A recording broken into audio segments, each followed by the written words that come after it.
The man I loved left me 2 weeks to our introduction, just when I thought we were building a future. This happened some time ago, and it is high time I share it. I was in love with this guy so much that I became invisible. He was all that mattered to me. I gave him my all, but I guess it was never enough.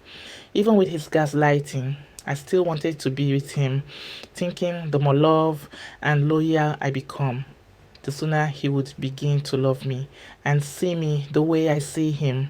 But that never came to pass.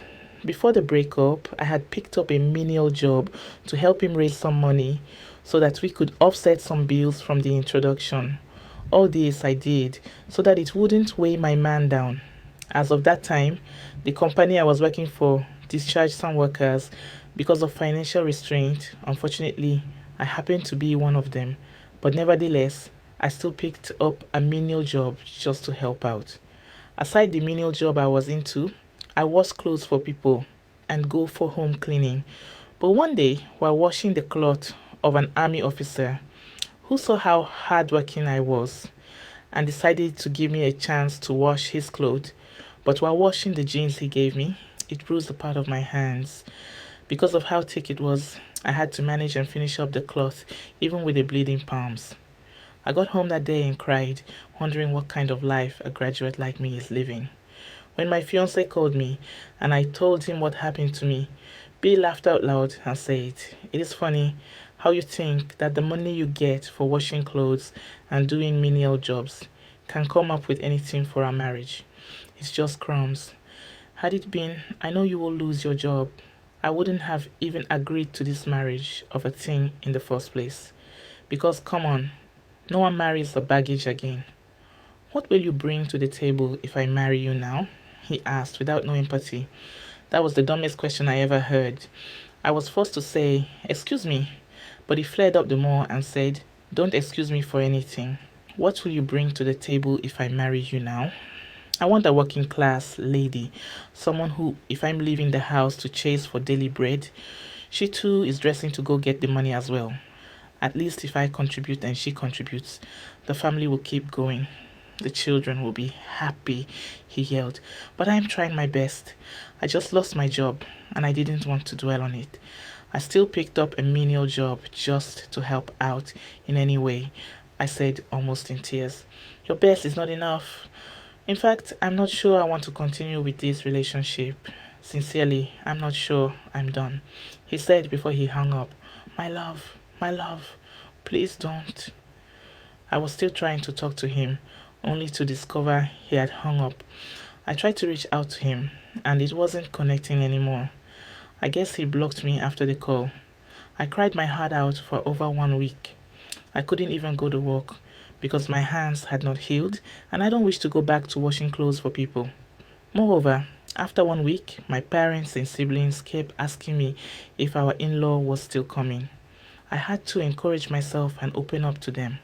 My mom encouraged me and assured me that all things work together for good for them that love God, that a better one would come, and I agreed to it. After 1 month of trying to heal up, my longtime best friend from secondary school, who was a doctor in South Africa, came back to Nigeria, and the first person she called was me. Her name is Susan. When she came back to Nigeria, she kept pressuring me that she wanted to see me. So I gave her my home address, and she told me the day she was coming, so I was expecting her. I was home alone one day when the doorbell rang, and I knew it was her. I opened the door, and I realized she didn't come alone. She came with a very cute man who I guess was her fiancé. I welcomed them and gave them a drink after the introduction of me getting to know that Susan was getting married soon to the love of her life. The truth was, even in my heartbroken state, I was genuinely happy for her. I congratulated her with all my heart. She also said that she would want me to be her maid of honor. I had to accept it. I just believe that maybe this is a way of God trying to heal up my wounds and not to pepper me the more. Because if I decide to be angry, there are a lot of things to be angry about and start asking God if I was a spoon. Firstly, Susan is a doctor and is getting married soon. But here I was, sacked from my job, left by my fiancé, doing menial jobs as office jobs and nowhere to be found, and lastly, having a lot of debts. But even with all these circumstances, I choose to lay it outside and be genuinely happy for my friend. A month later, as Susan's wedding approached, I arrived 2 days early. There was still a lot to be done at home, so I joined a few elderly church women who had come to prepare things for cooking, and I helped with the preparations.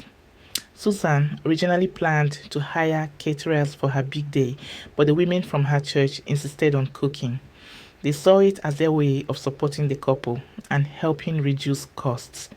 Later, when the house's water supply stopped due to a fault, the women were unsure how to continue cooking.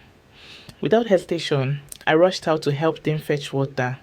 By the time the Aswebi ladies arrived, most of them were glued to their phones, but I didn't mind. My relationship with Susan was different. She was more than a friend. She was like a sister. Since it was her big day, I was ready to do anything to make things run smoothly. The night before the wedding, while some of the women were frying tomatoes for the jollof rice, one of the elderly women turned to Susan's mother and asked, "Who is this lady?" I overheard the question as I returned from buying a hairpin Susan needed for her hairstyle.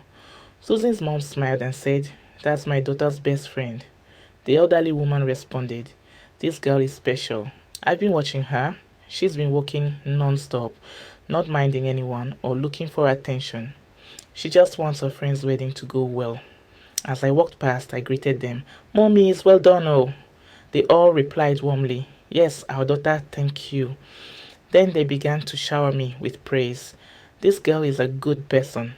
Whoever raised her really did a great job." I felt my eyes fill with tears. Just as I was about to step away, the elderly woman who had asked about me called me back. I turned around and she said she wanted to pray for me. I was surprised but said yes. A few of the other women, who had been sitting since the only thing left to cook was tomatoes, joined us. They took me into one of the rooms, laid hands on me, and began to pray. I couldn't hold back my emotions. I wept as they blessed me. I believe strongly in the power of prayers from women like them, and I received every word they spoke over me. After the prayer, I felt a heavy burden lift off my shoulders. That night, I continued helping Susan with last-minute wedding preparations. The next day came, and the wedding was a beautiful celebration. We all came together to make Susan's day colorful and memorable. After the reception, Susan hugged me over and over, thanking me from the depths of her heart. "God will visit you too," she kept saying. Her husband also thanked me sincerely. I was able to see Susan and her husband off at the airport as they returned to South Africa. Just as I turned to head back home, I bumped into someone I didn't expect to see. The soldier I once washed clothes for, the same one whose jeans injured my hand. He looked stunned. "I've been looking for you since that day I didn't have your number," he said. Without wasting time, he went straight to the point. "I love you and I want to marry you." It sounded like a movie to me. He apologized for how sudden it sounded, but he confessed that he didn't want to lose me again like the first time. I sighed. I didn't want anything to do with soldiers. Their lives are always at risk.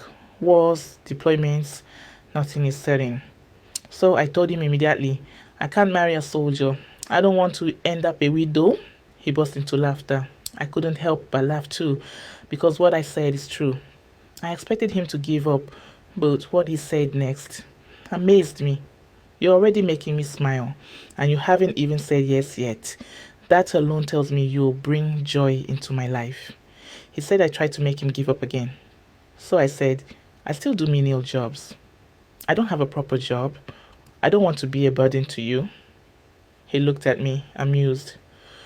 "Who said anything about you being a burden? And who's asking you for a job? You're just too funny." I wasn't sure what he found so funny, but he laughed again.